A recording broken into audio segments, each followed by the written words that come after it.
በቦሎሶ ሶሬ ምርጫ ክልል 3 በሚገኙ በተለያዩ ምርጫ ጣቢያዎች የድምጽ ቆጠራው ተጠናቆ ጊዜያዊ ውጤት ይፋ ተደርጓል። ከቅድመ ምርጫ ወቅት ጀምሮ እስካሁን ድረስ የነበረው ሂደት ሰላማዊና ዲሞክራሲያዊ መሆኑን የወላይታ ሬዲዮና ቴሌቪዥን ድርጅት በስፍራው ያነጋገራቸው ዜጎችም አረጋግጠዋል። ዜጎች በቅድመ ምርጫ ያሳዩትን ጨዋነት በድህረ ምርጫው በማስቀጠል ጠቅላላ ውጤቱን በትዕግስት እንዲጠባበቁ አጽንኦት ተሰጥቷል። የድምጽ አሰጣጥ ሂደት መጠናቀቁን ተከትሎ በቦሎሶ ሶሬ 3 ምርጫ ክልል በአረካ ከተማና አካባቢዋ ያለውን ድባብ ባልደረባችን አብኔዘር አበራ ያስመለክተናል። በቦሎሶ ሶሬ 3 የምርጫ ክልል በአረካ ከተማ በተለያዩ የምርጫ ጣቢያዎች በግንቦት 24 በትላንትናው ዕለት የምርጫ ማካሄድ ስነ ስርዓት ሲካሄድ ቆይቷል። ዛሬ ጧት ደግሞ ትላንትና የተሰጠውን ድምጽ የመቁጠር እንዲሁም የቆጠራ ሂደቱ ደግሞ አልቆ ውጤት የመለጠፍ ስነ ስርዓት ሲካሄድ ነው። በተለያዩ የምርጫ ጣቢያዎች ተዘዋዙረን የተመለከትነው ማለት ነው። አሁን ከጀርባዬ እንደምትመለከቱት እኔ ባለው ተዘዋዙሬ በአንድ የምርጫ ጣቢያ ላይም የተመለከትኩት የምርጫ ውጤት ይፋ ተደርጓል። ሰውም እየተመለከተ ነው የሚገኘው። ከኋላ እንደምትመለከቱት ያ ብቻ ሳይሆን የምርጫው አጠቃላይ ሁኔታ ተጠናቆ ለጊዜያዊ ለዚህ ዓላማ የተስተካከሉ የተዘጋጁ የምርጫ ጣቢያ ቁሳቁሶችም ወደ ቦታው እንዲመለሱ እየተደረገ ነው የሚገኘው። በተለያዩ የምርጫ ጣቢያዎች ላይ የሚለጠፉ ጊዜያዊ ውጤቶችን የሚመለከቱ መራጮችንም ሰዎችን አግኝተናቸዋል። ያገኘናቸው ሰዎችም ደግሞ የምርጫው ውጤት ሲመለከቱ የተሰማቸውን ስሜትም ገልጸውልኛል ማለት ነው። ዛሬ የመጣውበት ዋና ዓላማዬ እኔ እንደ መራጭ ትላንትና በጣም ትግል ነበር። የሰው ጉጉትም ወረፋው ምኑም በጣም በቃ እንትን ያለ ስለሆነ ያንን እስቲ ምርጫ ውጤቱ ዛሬ ይለጠፋል ስለተባለ ውጤቱን ለማየት ነው የመጣሁት። ውጤቱን በአካባቢው ሰው ውጤቱን እያየ ነው እንጂ ሰላማዊ ምርጫ ነው የተደረገ። ሰላማዊ ውጤቱን ሰው በምርጫ ጣቢያ ውጤቱን የራሱን እያየ ነው። እስከ ምርጫው ይፋ እንደሚሆን ድረስ ሰው በትዕግስት እየጠበቀ ነው። ትላንትና ትንሽ እንቅስቃሴዎች መኪና ጋር ተያይዞ ያሉ ነገሮች፣ ገበያ ላይ ያሉ ነገሮች ትንሽ ሰው እንቅስቃሴ ተገድቦ ነበር። ግን አሁን መደበኛ እንቅስቃሴ ጀምሯል። ሰው አሁን አረካ ገበያ ቀን በመሆኑ አንፃር ሰው ገበያውን ገብቶ እየነገደ ነው፣ እንደ ፍላጎቱ እየተንቀሳቀሰ ነው። ጊዜያዊ ምርጫ ውጤት ነው የተለጠፈው ማለት ነው። እንግዲህ ውጤቱ እስከመጣ ድረስ በሰላም እንጠብቃለን። አሸናፊው እስከሚለይ ድረስ አገሪቷን በአሁን ሰዓት በምትመራ መንግስት እየተመራች እንድትቆይ ፍላጎቴንም ነው። የአረካ ከተማም የምርጫ ሂደቱን አጠቃላይ አጠናቆ ህብረተሰቡ ወደ መደበኛ እንቅስቃሴ እንደተመለሰ እኛም በቅኝታችን የታዘብነው ነገር ይሄ ነው። አጠቃላይ ምርጫው በሰላማዊ መንገድ ተጠናቋል። ህዝቡም ደግሞ በሰላም ወጥቶ በሰላም እየገባ መሆኑን እኛም ቅኝት አድርገናል ማለት ነው። ሰባተኛው ጠቅላላ ምርጫ በቦሎሶ ሶሬ ምርጫ ክልል 2 ጉኑኖ ሐሙስ ከተማና አቅራቢያ ባሉ የምርጫ ጣቢያዎች ያለምንም የጸጥታ ችግር በሰላም ተጠናቆ ጊዜያዊ ውጤት ለህዝቡ ይፋ ሆኗል። ህብረተሰቡ ከድምጽ አሰጣጥ ወቅት ያሳየውን ጨዋነትና ትዕግስት በቀጣይ ማጠናክሮ መቀጠል እንዳለበት አስተያየት ሰጪዎቹ ጠቁመዋል። በስፍራው ከድምጽ አሰጣጥ ጀምሮ እስካሁን ያለውን ሂደት ስትከታተል የቆየችው መስከረም ጌታቸው ተከታዩን አጠናቅራለች። ግንቦት 24 በተካሄደው ሰባተኛው ጠቅላላ ምርጫ ድምጻቸውን የሰጡ የጉኑኖ ሐሙስ ከተማና አካባቢዋ ነዋሪዎች ከቅድመ ዝግጅት አንስቶ እስካሁን ድረስ የነበረውን ጊዜ እንዲህ ሲሉ ገልጸዋል። ያው የምርጫ ጊዜ ሲሆን አንዳንድ ጊዜ የጸጥታ ችግር ይፈጠራል ተብሎ ይገመታል። ግን ትላንት በእኛ አካባቢ በተደረገው ምርጫ አንዳችም ኩሽታ ሳይኖር ሰው መርጦ ወደ ቤቱ ገብቷል። ዛሬም ጠዋት ደግሞ ውጤቶች ሲለጠፉ ነበሩ። ሰዎች ወጥተው ሲያዩ ነበር። ሰላማዊ ነበረ። ያው ሰላማችንን ደግሞ በምርጫ ጊዜም ብቻ ሳይሆን በእያንዳንዱ ቀን በእያንዳንዱ ዕለት የአካባቢያችንን ሰላም ጠበቅ ከኛ ይጠበቃል። ወደፊትም ሰው የራሱን የአካባቢውን ሰላም እየጠበቀ ልማቱንም ማስቀጠል አለበት። ትናንትና የነበረ ሂደቱ እጅግ በጣም ደስ የሚል ድባብ የነበረበት እውነትም ያው እንግዲህ ኢትዮጵያ በምርጫ ላይ ያላት እይታ ተቀይሯል የሚል እንግዲህ የራሱን የሚተዳደርበትን መንግስት መርጦ ለመተዳደር እጅግ በጣም አሁን እየሰለጠነ ህዝቡ የመጣበት ሁሉም ከጠዋቱ 12 ሰዓት ጀምሮ ሁሉም ወደ ምርጫ ጣቢያ በመሄድ የፈለገውን ፓርቲ መርጧል። የሰላም ሁኔታም እጅግ በጣም የተሻለ ነው። ካለፉት የምርጫ ወቅቶች በተለየ ሁኔታ ቅድመ ዝግጅት ሲደረግ መቆየቱን ያብራሩት የቦሎሶ ሶሬ ምርጫ ክልል 2 ጽህፈት ቤት ኃላፊ አቶ ጋረደው ባልጋ በሁሉም የምርጫ ጣቢያዎች የድምጽ አሰጣጥ ሂደቱ ያለምንም ችግር መጠናቀቁን አረጋግጠዋል። ምርጫ ሂደቱ ምዝገባው ከየካቲት 28 እስከ ሚያዝያ 14 ድረስ በተባለው ጊዜ ምርጫ ቦርዱ ባዘጋጀው በስኬጁሉ መሰረት ተከናውኗል። ከተከናወነ በኋላ ለ10 ቀናት ደግሞ እነዚህ የተለያዩ ህብረተሰቦች እነዚህ መዝገቦችን መጥተው እንዲያዩ መዝገቡ ለ10 ቀናት ተደርጎ በትላንትናው ዕለት ግንቦት 24 ሁሉም ሰው መምረጥ ስላለበት የተመዘገበው ሁሉ ሰው መምረጥ ስላለበት ድምጽ አሰጣጥ ሂደቱ ከጠዋቱ 12 ሰዓት ጀምሮ እስከ ከምሽቱ 6 ሰዓት ምርጫው ተከናውኖ ተጠናቆ ቆጠራ ሂደቱ አሁን አልቆ አሁን ወደ የምርጫ ክልሉ እነዚህ ምርጫ ቁሳቁሶች ማመሳከሪያ ተሰርቶ እየገባን አለ። 3 ምርጫ አስፈጻሚዎች ተከፋፍለን እነዚህ ምርጫ ጣቢያዎችን ሞኒተር ስናደርግ ነበረ። ያለ ምንም ጸጥታ ችግር ሁሉም ቦታ ላይ ፖሊስ ተመድቦ ያለ ምንም ጸጥታ ችግር ምርጫው በፍጹም በሰላማዊ በሆነ መንገድ ተጠናቋል። ፖሊስ ከአጋዥ ኃይሎች ጋርና ከአካባቢው ማህበረሰብ ጋር በመቀናጀት ሰላምና ደህንነትን ከማስጠበቅ አኳያ የአንበሳውን ድርሻም ተወጥቷል። ይሄ ምርጫ ከምዝገባው ጀምሮ ቅስቀሳው አጠቃላይ የምረጡኝ ቅስቀሳም በሰላም ተጠናቆ በቀን 24 ትላንት ማለት ነው ድምጽ መስጠት ስነ ስርዓት ነው የተደረገው። እሱ ኦሬዲ ከሌሊቱ 11 ሰዓት ጀምሮ ነው ህዝቡ የተሰለፈው። ከዚህ ጋር ተያይዞ በአጠቃላይ በምርጫ ጣቢያዎች ላይ ፖሊስ ኃይል ተሰማርቷል። ምርጫው ተጀምሮ ማታ እስከ 12 ሰዓት እስኪጠናቀቅ ድረስ ሰልፍ ላይ ያሉት ምርጫ ቦርዱ ባስቀመጠው አቅጣጫ መሰረት እስከ ሌሊቱ እስከ 6 ሰዓት ድረስ በወረዳችን በ51ዱም ምርጫ ጣቢያ በ18ቱም ቀበሌ ያለአንዳች ጸጥታ ችግር በሰላም እንዲከናወን ተደርጓል። ይሄ ሊሆን የቻለው ከህብረተሰቡ ጋር በቅንጅት በመስራት የተገኘ ውጤት ነው። ስለዚህ በአጠቃላይ እንደኛ ወረዳ ጥቃቅን ችግሮች እዛው እንዲፈቱ በሌላ አማራጭ እንዲፈቱ እያደረግን ምርጫው በሰላም እንዲካሄድ ተደርጓል። አንዳንድ የሚያስቸግሩ ነገሮች አሉ። ያንንም ተቋቁሞ ጤናን የተለያዩ ነገሮችን ተቋቁሞ ይህን ጸጥታ ለማስከበር በተመደበበት ውሎ አድሮ ለህብረተሰቡ አገልግሎት በመስጠቱ ጸጥታ አካሉ ሊመሰገን ይገባል። ትልቁን ዋጋ የከፈለው ከጸጥታ አካላት በላይ ህብረተሰቡ እኛ የሚለውን ከኛ የሚወርደውን ተልዕኮ በመቀበል መረጃ በመስጠት ከኛ ጋር እጅግ ስለተባበረ የወረዳውን ህዝብ በአጠቃላይ ለማመስገን ፈልጋለሁ። እንደ ጉኖ ሐሙስ ከተማ አስተዳደር 13 ምርጫ ጣቢያዎች አሉ። 13 ምርጫ ጣቢያ አሁን ድምጽ አሰጣጥ ከመጀመሩ በፊት ምዝገባ በጀመረ ቀን ጀምረን እያንዳንዱ ጣቢያ ላይ ፖሊስ ተመድቦ ምዝገባ ቀናት እስከሚያልቀው ድረስ ሁልጊዜ እዛ ምርጫ አስፈጻሚዎች ጋር በመሆን እየተከታተሉ ምዝገባ እየተከታተሉ ቁሳቁሶቹን እየጠበቁ የደህንነት ጉዳይ የጸጥታ ጉዳይ ህብረተሰቡን እያወያየን መተናል። ቅድመ ዝግጅት ጊዜ ማለት ነው። ምርጫ ዕለትም መጀመሪያ በነበርነው ባደራጀነው ጸጥታ አካላት ህዝብ ጋር ከደንብ አስከባሪ ጋር ከአጋዥ ኃይሎች ጋር በመሆን በሁሉም በ13 ምርጫ ጣቢያ እስካሁን ድረስ ባለን ጊዜ በሰላም መንገድ እየመራን የጸጥታ ስራ በተገቢው እየተፈጸመ መጥቷል። አሁንም ደግሞ ከሌሎች 6 ሰዓት ጀምሮ ቆጠራ ሂደት የተካሄደ ነው። በዚህ ሰዓት ከግማሽ በላይ ያሉ ምርጫ ጣቢያዎች ላይ ቆጠራ አልቆ ምርጫ ቁሳቁስ ታሽጎ ወደ ምርጫ ክልል እየገባ ነው።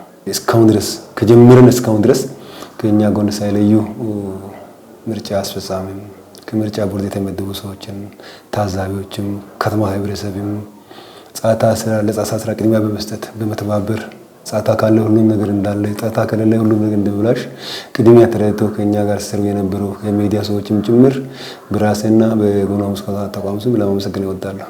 ህዝቡ በምርጫው ያሳየው ተነሳሽነትና ጨዋነት የሚመሰገን ሲሆን አጠቃላይ ውጤቱ በምርጫ ቦርድ በኩል እስኪታወጅ ድረስ በትዕግስት እንዲጠባበቅ ጥሪ ተላልፈዋል። በሰባተኛው ጠቅላላ ምርጫ አሸናፊ የሚሆን ፖለቲካ ፓርቲ ለህዝቡ አንገብጋቢ የሆኑ የልማትና መልካም አስተዳደር ጥያቄዎችን ለመመለስ አበክሮ መስራት ይጠበቅበታል ሲሉ የበሌ ሐዋሳ ከተማ ነዋሪዎች ተናግረዋል። የወረዳውና ከተማ አስተዳደሩ ተፎካካሪ የፖለቲካ ፓርቲዎችን የወከሉ እጩዎችም ምርጫው ዴሞክራሲያዊና አሳታፊ መሆኑን መመልከታቸውን አልሸሸጉም። የኪንዶ ኮይሻ ምርጫ ክልል 1 በሚገኙ ምርጫ ጣቢያዎች በድምፅ አሰጣጥ ሂደትና ጊዜያዊ ውጤት አገላለጽ በተመለከተ ባልደረባችን ሀና ደረሰ ጥንቅር አዘጋጅታለች። ሰባተኛው ጠቅላላ ሀገራዊ ምርጫ በሰላማዊ መንገድ እንዲከናወን ሁሉም ዜጋ የበኩሉን አስተዋጽኦ እንዳደረገ እውን ነው። በበሌ ሐዋሳ ከተማና በኪንዶ ኮይሻ ወረዳም ምርጫው በሰላማዊ መንገድ ተጠናቆ ውጤቱ በየምርጫ ጣቢያዎች ተለጥፏል። የበሌ ሐዋሳ ከተማ ነዋሪዎች ምርጫውን ያለማንም ግፊት በነጻነት መምረጥ መቻላቸውን ገልጸው በከተማቸው ምርጫው ሰላማዊ እንደነበር ነው የተናገሩት። የዘንድሮ ካሉት ዓመታት የተሻለ ምንም ያለ ችግር ያለ ነቀፌታ ምንም አይነት ስጋት አቅጣጫዎቹ እስካሁን ድረስ አልተገኙም። ዲሞክራሲያዊ ነው፣ ፍትሃዊ ነው። ሁሉ ምርጫ ጣቢያ ላይ የተገኙ ሰዎች አጣጣላይ ላይ ያለ ምንም ችግር እስከ ዛሬ ድረስ እንደተፈጸመ ያው አይተናል። እኔም በበኩሌ ያለ ምንም ችግር እስከ ዛሬ ድረስ ዲሞክራሲያዊ ምርጫ እንደተካሄደ አይተናል። በእኛ ቀበሌ ላይ ተተከረ ቀበሌ በሰላም መንገድ ተነቅቋል። ለምሳሌ ጠዋት 12 ሰዓት ጀምሮ እስከ ማታ 12 ሰዓት ድረስ ምርጫው ምንም ያለ ጥርጣሬ በሰላም አልቋል ማለት ነው። ከዚህ ጋር ተያይዞ አሸንፎ ገዢ የሚሆነው የትኛውን ፓርቲ ለመረጠው ህዝብ የሚያስፈልግ የመሰረተ ልማትና መልካም አስተዳደር ጉዳዮችን ነክሶ እንዲሰራ እንፈልጋለን ሲሉ የበሌ ሐዋሳ ከተማ ነዋሪዎች ተናግረዋል። የሚቀመጠው መንግስት ማለት ነው። ማንኛውም መንግስት አሁን ተፎካካሪ ሆኖ ተመርቆ ቦታ ስፍራ ቢስ ለህዝቡ ለስርዓቱ የሚያስፈልገው ምንድነው? አላማው ምንድነው? ግቡ ምንድነው? አንድ መንግስት ለምሳሌ መንግስት ሆኖ ከተቀመጠ ለህዝቡ አግሎት የሚሰጥ ከሆነ ስርዓት ደግሞ ስፍራ እያሳጣ ከሆነ መንግስት ከሆነ ድረስ ለህዝቡ የሚያስፈልገው አላማው አጀንዳው ይዞ ቢቀመጥ ጥሩ ነው። መንግስት እኛ የምንጠብቀው በብዛት ከ190% ስርዓት ጋር ተያይዞ ከፍተኛ ችግር እንዳለ ለመንግስትም ለኛም ልጆች ስላሉ 90% የሚሆኑ ሰዎች ያው ስርዓትነት ጋር ተያይዞ ከፍተኛ ችግር እንዳለ እንደ መንግስት እናቀርባለን። ጥያቄ አለ። አንዳንድ ወጣት ከተማችን ላይ ብዙ ያልተሟሉ ልማቶች አሉ። እነዛ ልማቶች ወደፊት ከተማችንን የሚያሳድግ ልማትን የሚያጠናክር እንዲሆን እንመኛለን። የወረዳውና የከተማው ተፎካካሪ ፓርቲዎች ምርጫው ዲሞክራሲያዊ መሆኑን ገልጸው ህዝቡ የሰጠው ድምጽ ምንም ይሁን ምንም ለመቀበል ዝግጁ መሆናቸውን ተናግረዋል። መጀመሪያ ደረጃ ላይ መንግስት ባመቻቸው የጋራ ምክር ቤት ያለውን ችግር እየቀረፍና እየፈታን የመጣንበት ሁኔታ አለ። በዛ ልክ የገባነው ቃል ኪዳን ሰነድ አለ። ያ ቃል ኪዳን ሰነድ ምንም ይሁን ምን በጋራ እየተነጋገርን እየፈታን እንመጣለን ብለን በገባነው ቃል ኪዳን መሰረት ምርጫውን ምንም ይሁን ምን ለመቀበል ዝግጁ ነን። ስለዚህ ምርጫው ላይ ባየነው መሰረት ላይ ምንም እንከን ስለሌለ ምርጫ ቦርዱ በዛ መነሻ በማድረግ የማያወላደና የማያሻማ ሐሳብ ካስቀመጠ ምርጫውን በጸጋ ለመቀበል እንደ ፓርቲያችን ዝግጁ ነን።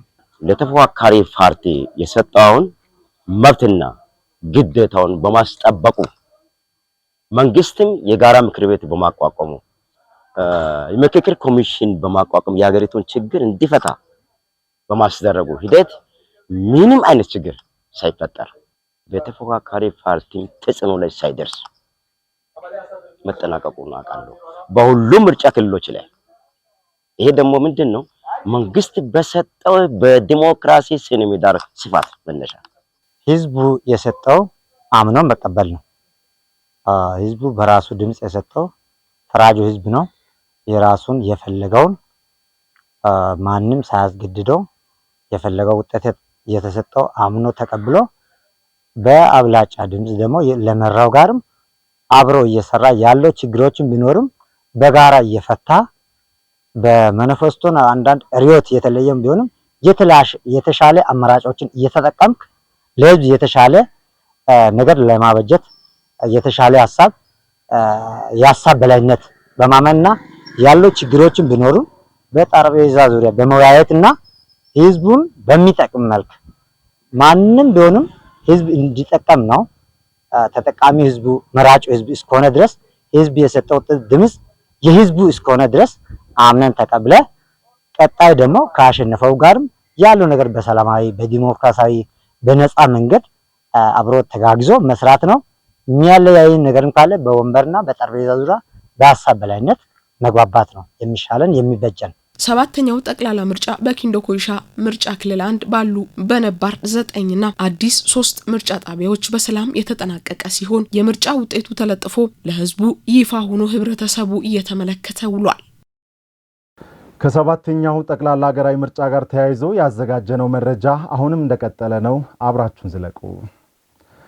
ሰባተኛው ጠቅላላ ምርጫ ከባለፉት ምርጫዎች ሁሉ በተሻለ መልኩ ዴሞክራሲያዊ ስርዓት የተመለከትንበት ነው ሲሉ በወላይታ ዞን ባይራ ኮይሻ ወረዳ የሚገኙ ምርጫ ጣቢያዎች ያነጋገርናቸው ዜጎች በወረዳው በሚገኙ 32 ምርጫ ጣቢያዎች ሲካሄድ የቆየው የድምጽ አሰጣጥ ሂደት ያለምንም ኮሽታ በሰላም መጠናቀቁን የወረዳው የምርጫ ጸጥታ መረጃ ኮማንድ ፖስት ሰብሳቢ አቶ ገብሬ ዳራቾ ገልጸዋል። በወረዳው የሚገኙ የተለያዩ ምርጫ ጣቢያዎችን ተዘዋውረው የቃኘው ሰይፉ ሳሙኤልን ተከታትለን እንመለስ። ተመልካቾች እንግዲህ ለሰባተኛ ዙር በአገር አቀፍ ደረጃ ሲካሄድ የቆየው ሀገራዊ ምርጫ በእኛ በተገኘንበት በወላይታ ዞን ባይራ ኮይሻ ወረዳ በአራቱ ምርጫ ክልሎች እንደዚሁ በ32 ምርጫ ጣቢያዎች በሰላም ሲካሄድ ቆይቷል። ደግሞ ቆጠራ ዋልቆ ጊዜያዊ ውጤት ተለጥፏል። ያንን ደግሞ የሚመለከቱ አካላት መጥተው ሲያዩት ነበረ። እኛም ያገኘናቸውን ሰዎችን ቀርበን ጠይቀናቸዋል። ሰላማዊ ፊታዊ እንኳን ካለፉት ምርጫዎች የተሻለ እና ሰላማዊ በሆነ መልኩ እንደተካሄደ ገልጾልናል። በሰላማዊ ሁኔታ በፍቅር ምርጫው ተጠናቋል። እስከ መጠናቀቂያው ማታ በ12 ሰዓት እስከ 12 ሰዓት የተባለው ሳያልቅ ቀርቶ እስከ ከምሽቱ እስከ 4 ሰዓት ድረስ ምርጫው ህዝቡ መርጦ ጨርሶ ከዛ በኋላ ቆጠራው ተጀምሮ ቆጠራውም ተጠናቆ እስካሁን ድረስ ውጤቱ ተሰቅሎ ይገኛል። ከዚህ በኋላ እንግዲህ እኛ መንግስት ከዚህ በኋላ ልማት ብዙ ጥያቄ አለ፣ ብዙ ሌላ የስራ ችግር አለ። ይሄን ሁሉ እንግዲህ ችግሮቹን ይፈታል ብለን ነው እያስበን ያለ ነው። ደግሞ አምነን ነው የመረጥነው። በምርጫ ሰዓት እንግዲህ ሲያቀርቡ የነበሩት ሀሳብ፣ እውቀት፣ ልምድን በሚቀጥለው ደግሞ ሀገራዊ ልማት ላይ ለማዋል ምርጫ ቦርድ በሚወስነው ውሳኔ መሰረት አሸናፊው ፓርቲ መንግስትን ወንበር ተረክቦ ሀገርን ይመራል። በዚያ ሰዓት ደግሞ ያቀረቡትን ሀሳቦችን ለሀገራዊ ልማት፣ ለሰላም ለማዋል ፖለቲካ ፓርቲዎች የራሳቸው ሚና መጫወት እንደሚገባም ያነጋገርናቸው ሰዎች አስተያየትን ሰጥተዋል። የኛ ፓርቲ በአብዛኛው የሚያምነው በሰላማዊነቱ ነው የሚያምነው። በየቦታው የሚገኙ ምርጫዎች በተካሄዱባቸው ቦታዎች ሁሉ ሰላማዊ መሆኑን አረጋግጠናል። ዞሬን አንዳንድ ችግሮች አሉ። ያ ችግሮች በቀላሉ ለመፍታት ችለናል። ከሌሎች ከሚመለከታቸው ሰዎች ጋር በመሆን ችግሩ እንዲፈታ አድርገናል። እንዳጋጣሚ እዚህ አማቾ ጤና መንደር ላይ ለማየት መጥቼ ባለውበት ቦታ ነው ያገኛችሁት። ያየሁት የዛሬው አመርቂ ውጤት ነው ብያምናለሁ። በራሴ ሁሉ ቦታ እንደዚህ ከሆነ በጣም በስት ነው ብያምናለሁ እና ጥሩ ነው። ተደምሮ ደግሞ አጠቃላይ ምን ያህል እንደሆነ ምርጫ ቦርድ ደግሞ ሲያሳውቅ ሰምቼ ያንንም በጸጋ መቀበል ነው። ይሄኛው በጸጋ እንደተቀበልኩት ሁላ ያንንም በጸጋ መቀበል ነው። ቆጠራውም ተካሂዶ ጠዋት ውጤት እስኪለጠፍ ድረስ የነበረው ሁሉ ሰላማዊ እንደሆነ የምርጫ ጸጥታ መረጃ ኮማንድ ፖስት ገልጸዋል።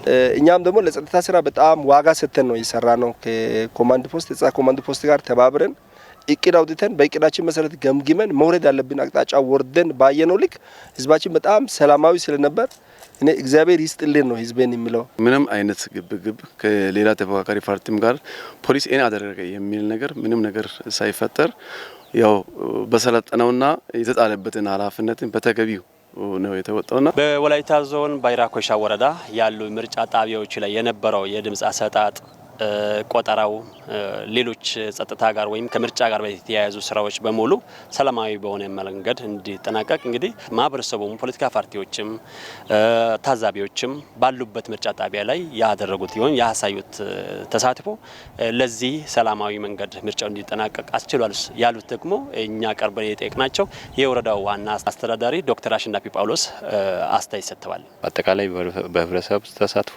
እያንዳንዱ አካላት አስፈጻሚዎች ባደረጉት ትብብር፣ ታዛቢዎች ባደረጉት ትብብር፣ ህብረተሰቡ ባደረገው ትብብር፣ ጸጥታ አካላት ባደረጉት ትብብር ሁሉም የራሱን አስተዋጽኦ በማበርከቱ ከተፎካካሪ ፓርቲዎች ጭምር የራሳቸውን አስተዋጽኦ በትክክል መወጣት በመቻላቸው ተግባሩ ያው የምርጫ ስራ በጣም በተሳካ ሁኔታና በስኬት የተጠናቀቀ መሆኑን ለመግለጽ እወዳለሁ። እስካሁን የነበረው ቆይታ የምርጫ ሁኔታ ዘገባ ባለበት ሁሉ ቦታ ላይ ለተመልካች አድማጭ ያደረሰን ነበር። ባለንበት ሁሉ በሰላማዊ በሆነ መልኩ ተጠናቋል። ቀጣዩ እንግዲህ ከምርጫ ቦርድ የምንሰማው ውጤት ሁላችን በጋራ የምንጠብቀው ይሆናል። ሰባተኛው ጠቅላላ ምርጫ ያለማንም ጣልቃ ገብነት በሰላማዊና ዲሞክራሲያዊ መንገድ መካሄዱን ታዝበናል ሲሉ በወላይታ ዞንና ሶዶ ከተማ የተፎካካሪ ፖለቲካ ፓርቲዎች ገለጹ። ህዝቡ ብሔራዊ ምርጫ ቦርድ ይፋ የሚያደርገውን ውጤት በጸጋ አምኖ በመቀበል የሀገርን አንድነት ጠብቆ ማስቀጠል እንደሚገባ ተፎካካሪ የፖለቲካ ፓርቲዎቹ አሳስበዋል። በትናንትናው ዕለት የተካሄደው ሰባተኛው ጠቅላላ ምርጫ የዴሞክራሲያዊ ስርዓት የተንጸባረቀበት ፍትሐዊና አሳታፊ ሆኖ መጠናቀቁን ተከትሎ የተለያዩ በጎ ሀሳቦችም ከተለያዩ ማህበረሰብ ክፍሎች እየተንሸራሸሩ ነው። ጠቅላላ ምርጫው ያለምንም ችግር በሰላማዊና ዴሞክራሲያዊ መንገድ መካሄዱን ታዝበናል ሲሉ በወላይታ ዞንና ሶዶ ከተማ የሚገኙ ተፎካካሪ የፖለቲካ ፓርቲዎችን ወክለው የታጩ እጩዎችም ተናግረዋል። በሚመርጡበት ጊዜ የፈለጉትን ከዚህ ውስጥ መምረጥ ይችላሉ ብለውን አስፈጻሚዎች ወረቀቱን በሚሰጡበት ቅጹን መምረጫ ቅጽ በሚሰጡበት ጊዜ እያስገነዘቡ የሚሰጡበት ሁኔታ አለ። ከዛ በመለስ ደግሞ በራሳቸው የማይችሉትን መምረጥ የማይችሉትን ያው አስፈጻሚዎች ድጋፍ እያደረጉ እንዳሉ ተመልክተናል። ቀጣይ ይመራኛል፣ ቀጣይ ይወክለኛል የሚለውን ተወካይና ቀጣይ ይመራኛል የሚለውን ፓርቲ በነጻነት የመረጠበት እኔም እንደ አንድ የፓርቲ መሪ እንዲሁም እንደ አንድ የህዝብ ተወካዮች የሚወዳደር እጩ ገብቼ በሰላማዊ በዲሞክራሲያዊ መንገድ ድምጼን የሰጠሁበትና በተለያዩ ምርጫ ቦታ ካሉ ሰዎችን በማገኘው መልክ ምንም አይነት ችግር የሌለበት ሰላማዊ ፍትሃዊ ሰው የወደደውና የፈለገውን የሚመርጥበት ምርጫ መሆኑን ተገንዝቤያለሁ። ትልቅ ምርታ ምንድነው? በቅስቀሳ ወቅትም ቢሆን በነጻነት ነው የቀሰቀስ ነው። ከዚህ በፊት የነበሩ ማዋከቦች፣ ከዚህ በፊት የነበሩ ማሳደዶች፣ ነጻነት መከልከሎች አልነበሩ። ፍጹም ነጻ ሆነን የመጣ ነው። አሁንም ቢሆን ህዝቡን ዞር ዞር ብለን ባየነው ልክ በነጻነት የፈለገውን ገብቶ የሚመርጥበት ሁኔታ ተመልክተናል። በእኛ እይታ ማለት ነው። አቻ የሆኑ ተፎካካሪ ፖለቲካ ፓርቲዎች ጋርም ያለ ግጭት ሰላማዊ በሆነ መንገድ በሰለጠነ በተለይ ሰባተኛው ሀገራዊ ምርጫ ልዩ የሚያደርገው ይሄ ነው። በሰለጠነ መንገድ የምርጫ ስነ ምግባር አዋጅ በሚፈቅደው ልክ ምርጫ ቅስቀሳውን ሲናደርግ ነበረን። ቅስቀሳው ካለፈ በኋላ ደግሞ ጥሞና ጊዜያቶችንም በጣም በጥሩ ሁኔታ በአዋጁ መሰረት ጥሞና ጊዜውን በሰላም አሳልፈናል። የዛሬ ቀንና የዛሬ ምርጫ በተለይ በጣም የተለየ ነው የሚሆነውና ማንኛውም መራጭ ህዝብ በዚህ ያስገባ እንደዚህ አድርግ ብሎ ማንም ሰው ተጽዕኖ ሳያደርግ በተለያዩ ምርጫ ጣቢያዎች የኛ ታዛቢዎች በተቀመጡበት የሚደርሰን ሪፖርትም እኔ ራሴ በመረጥኩበት ተወካዮች ምክር ቤት እጩ ሆኜ ባለውበት በዚህ ምርጫ ጣቢያ ላይ ሰላማዊ መሆኑንና ማንም ተጽዕኖ ሳያደርግ አባሎቻችን ሁሉም ምርጫ እያደረጉ መሆናቸውን ነው። አሁን ላይ በሀገሪቱ የሚገኙ የተለያዩ ፖለቲካ ፓርቲዎችም ከመጠላለፍ ሂሳብ የተላቀው አብሮነትና ቅንጅትን በማጠናከር ለዜጎች ጠቃሚ ሀሳቦችን በማፍለቅም በጋራ እየሰሩ መቆየታቸው ለዚህ ማሳያ ስለመሆኑም የፖለቲካ ፓርቲዎችን የወከሉ አካላት አረጋግጠዋል። ሂደቱ ሰላማዊ ከሆነ ውጤቱም ጥሩ ይሆናል የሚል እምነት አለኝ። ያ ደግሞ ያው ይሄ ውድድር ነው፣ ፉክክር ነው። በፉክክር ደግሞ አሸናፊና ተሸናፊ ይኖራል፣ ደረጃዎችም ይኖራሉ።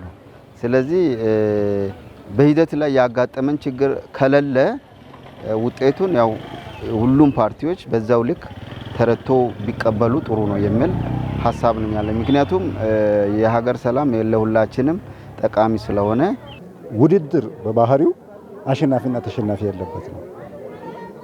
በደንብ በርትቶ የሰራ ያሸንፋል። ሌላው ደግሞ ለቀጣይ ይዘጋጅበታል።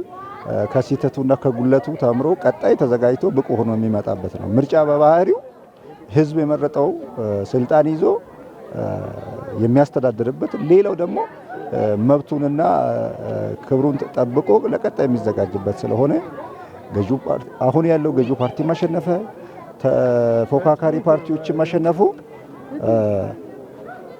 ምርጫውን በጸጋ ውጤቱን በጸጋ ኢቭን ችግር ተፈጠረ ውጤቴ በአግባቡ አልተቆጠረም የሚል ሰው ካለ በአግባቡ ምርጫ ቦርድ ያስቀመጠው የቅሬታ አቀራረብ ስርዓት አለ። በዛው መልክ የሚጠይቅበት አግባብ የተዘረጋ ስለሆነ በዛው አግባብ የሚዳኝበት ይሆናል። ግን በእኛ ሀገር ዲሞክራሲ ስርዓት ግንባታ ላይ ምርጫ ማሸነፍ ብቻ አይደለም፣ በመሸነፍ ውስጥ ማሸነፍ አለ፣ በማሸነፍ ውስጥ ማሸነፍ አለ እና ይሄንን በጸጋ እኛም ካሸነፍን ቀጣይ ሀገሪቷን የምንመራ ይሆናል። ከተሸነፍን ደግሞ ለቀጣይ የምንዘጋጅ ይሆናልና በዚሁ ልክ የምርጫ ውጤትን በጸጋ ለመቀበል እኛ እንደ ወላይታ ህዝብ ዲሞክራሲያዊ ግንባር ዝግጁ ነን። ያው ምርጫ ማለት ፉክክር ነው። ፉክክር ሜዳ ላይ አሸናፊ አለ፣ ተሸናፊ አለ። ስለዚህ የምርጫ ውጤቱን ሰላማዊ ምርጫ ነው እየተደረገ ያለው። ስለዚህ በጸጋ ከመቀበል ያለፈ እንደ አንድ ፓርቲ ስራ አስፈጻሚ ወይም አመራር በተደረገው ምርጫ ሂደት ውስጥ ዲሞክራሲያዊ ፍትሃዊ ምርጫ እንደሆነ እያየው ነኝ። ስለዚህ ምርጫ ውጤትን በጸጋ ይቀበላል። የህዝቡን ውሳኔ የምንሰማበት ነውና ህዝቡ ይሆነኛል ብሎ የመረጠው የትኛውም አካል ካሸነፈ እንኳን ደስ ያለህ ብለን ተቀብለን በጸጋ የመሄድ ኢቭን ችግሮች አሉ ብለን ብናስብ እንኳን ክፍተቶች ቢፈጠሩ እንኳን በህጋዊ ፕሮሲጀር ተከትለን በአግባብ የምንጠይቅባቸው መንገዶች ስላሉ በዛው አግባብ መጠየቅ የምንችልበት ሁኔታ ይኖራል የሚል እምነት አለኝ። በሰባተኛው ጠቅላላ ምርጫ ከቅድመ ዝግጅት ወቅት ጀምሮ እስካሁን ድረስ ባለው ጊዜ ሁሉም ተፎካካሪ የፖለቲካ ፓርቲዎችና ህዝቡም ያሳየው የሰላምና ዴሞክራሲያዊ ስርዓት ግንባታዎች ወደፊትም ተጠናክረው መቀጠል እንዳለባቸው ጥሪ ተላልፈዋል። ሰባተኛው ሀገራዊ ጠቅላላ ምርጫ ተጠናቆ ውጤት ይፋ በመደረጉ መደሰታቸውን የገሱባ ከተማና ኦፋ ወረዳ አስተዳደሮች ነዋሪዎች ተናገሩ። ውጤቱ ለህዝቡ ይፋ ሲሆን የተመረጠው ፓርቲ ሀገርን ለማሳደግና ለመለወጥ በትኩረት መስራት አለበት ብለዋል። ሰናይት አብርሃም ዝርዝሩን ታቀርበዋለች።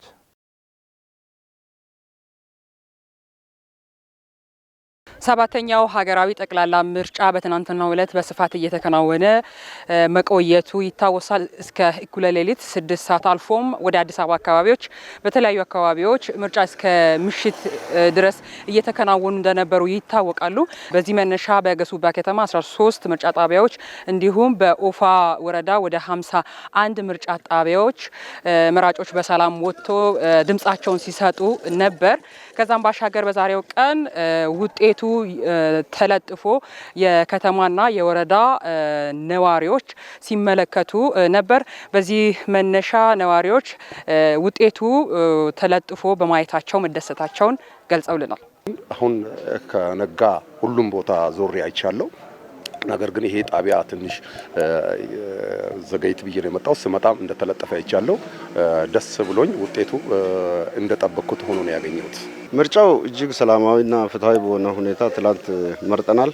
እኛም እንደ ዜጋ ውጤቱም ዛሬ እንደምናየው ያው ምንም በግር በማይል ሁኔታ ተለጥፎ ነው የሚታየው። እጅግ በጣም ያማረና ጥሩ ውጤት ነው ያየነው። በጣም የዘንድሮ 2018 ግንቦት 24 ምርጫ በጣም አሪፍ ነው። እንደ አካባቢያችን ማለት ሰው በራሱ በነፍስ ወከብ ወጥቶ እንዲመርጥ ተደርጓል። ሰው ራሱ ያመነበት ማንም እንደሆነ የራሱ ልብ ያመነውን መንግስት ራሱ በሰላም መንገድ ነው የመረጠው። ማንም አላስገደደም። ግን ቅድሚያ ለነፍሰ ጡር ሴቶች፣ ለአካል ጉዳተኛ የተሰጠ እኛም እየተባበረን በመልካም በጥሩ ስነ ስርዓት ያለምንም ስጋት ያለምንም ጸጥታ ችግር ምርጫው ተጠናቀዋል። ውጤቱ ያው በጣም ጥሩ ነው አይቼዋለሁ። እና ደግሞ ህዝቡ ለራሱ የሚሆነውን በሚገባ አይቶ አሰላስሎ ያለምንም አስገዳጅነት በራሱ ፍላጎት ተመርጧል። እና ውጤቱም ደግሞ ራሱ በከፍተኛ ሁኔታ ነው፣ ደስ የሚል ነው። በገሱባ ከተማ ባሉ ምርጫ ጣቢያዎችና በኦፋ ወረዳ ባሉ ምርጫ ጣቢያዎች እኛ ተዘዋዙረን ያየናቸው ምርጫ ጣቢያዎች ውስጥ በብዛት ውጤቱ ተለጥፎ ነዋሪዎች ሲመለከቱ አግኝተናል። የሚያሸንፍ ፓርቲ በቀጣይ በሚሰራባቸው ስራዎች የነዋሪዎችን ፍላጎት ለነዋሪዎች የሚያስፈልጉ መሰረተ ልማቶችን በማሟላት መስራት እንዳለበትና እንደ ገሱባ ከተማም የተለያዩ የማህበረሰብ ጥያቄዎች አሉና እነዚያን ለመፍታት የሚሻለው ነገር ለማምጣት የተሻለች ከተማ እንድትሆን ለማሳደግም መስራት እንዳለበት ሲያነሱ ነበር። እንደ ገሱባ ከተማ መንገድ በጣም ያስፈልጋል። ውስጥ ለውስጥ መንገድ ምንም አልተሰራበትም። አስፋልቱ ብቻ መንገድ አርነሽ የተሰራችው። ሌላው ደግሞ እንደገና መብራትም ደግሞ ዳር ቦታ ላይ መድረስ አለበት። ሌላው ደግሞ ምንድነው እየተጠየቀ ያለ ነገር አለ። አሁን ችግር የሆነ በተለይ አሁን እንደ ከተማችን ያው መጀመሪያ ደረጃ ሆስፒታል ላይ ማብራት ትራንስፎርመር እየተጠየቀ ነው ያለው። ግን የሚመጣው ሁሉ እገዛለሁ ይላል፣ እየተፈጸመ አይደለም። እኛ ምኞታችን ዋናው የሚያሸንፍ ፓርቲ ማንም ቢሆን የህዝብና የአርሶ አደር ፍላጎት ምንድነው? መንገድን በተመለከተ ድልድይን በተመለከተ ዋናው ማብራት ችግር ያለበት አልደረሰም ብዙ ቦታ እንዲደርስ ንጹህ የመጠጥ ውሃ በተመለከተ አጠቃላይ መሰረተ ልማት እንዲሰራና በእውነትም እንዲከናወን ነው ፍላጎታችን። ይሄ ነው። ለምሳሌ የመልካም አስተዳደር ችግር ከግብር ጋር ተያይዞ ከሌሎች ጋር ተያይዞ የሚነሱ ችግሮች አሉ። እነዚህ ፍትሃዊ በሆነ ሁኔታ የህዝቡን ችግር ማየት መቻል አለበት ወርዶ። የሚቀጥሉት 5 ዓመታት ውስጥ የሚያሸንፍ መንግስት ለዜጎች ቅድሚያ በመስጠት ሰላምና ጸጥታ በማስጠበቅ በኩል ስራ አጥ ወጣቶችን ወደ ስራ ከማሰማራት አኳያም በጤናም ላይ በትምህርትም ላይ በተለያዩ አቅጣጫዎች ለህዝቡ የተሻለ ነገር ለመስራት ከዚህ በኋላ ድምጽ በሰጡት መሰረት የሚመራ መንግስት የሚመራ አካል የተሻለች ኢትዮጵያ እንድትሆንም መስራት እንዳለበትም ሀሳባቸውን አጋርተው ነበር። እንደ ሀገራችን እንደ ኢትዮጵያ በልማት ያው ሲታድግና እድገቷን አላማው ይዛ የምትራመድ ኢትዮጵያ ስለሆነች ኢትዮጵያ በሰላም መንገድ እንድትጓዝና ለኢትዮጵያ የሚያስፈልግ መሰረተ ልማቶች እንዲሰሩ እኛ ፍላጎታችን ነው። እኛ በተቻለ መጠን የራሳችን አቅም ጉልበት እየሰጠን እንሰራለን። ኢትዮጵያም ለውጥ እንድታመጣ እንፈልጋለን። ከዚህ በበለጠ እውነታ ህብረተሰቡ አብዛኛው ከኔም ጭምር አነስተኛ በዝቅተኛ ደረጃ ሁኔታ ላይ ስላለን የኑሮ ውድነቱን አትኩሮ ቢሰራበትና የወጣቱን ስራ አጥነት በብዛት ቀርፎ ቢሰራ ደስ ይለኛል። ምክንያቱም አብዛኛው ሰው የሚማረርበት በእነዚህ በሶስቱ ነገሮች ነው። አብዛኛው የሚማረረው ቦርዱ እንግዲህ አጠቃላይ እንደ ሀገር ያሉ ውጤቶችን ሰብስቦ ድምጾችን ሰብስቦ የተሰጡ ማህበረሰብ የሰጣቸውን ድምጾችን ሰብስቦ የመጨረሻ ውጤት እስኪያሳውቅ ድረስ ማህበረሰቡ በትዕግስት መጠበቅ እንዳለበትና የምርጫ ቦርድ መረጃዎችን ቶሎ እያገኘ ይህ ምርጫ ስነ ስርዓቱ ምን ይመስላል የሚለውን የምርጫ ቦርድ መረጃዎችን መከታተል እንዳለበት ለማስታወስ እንወዳለን።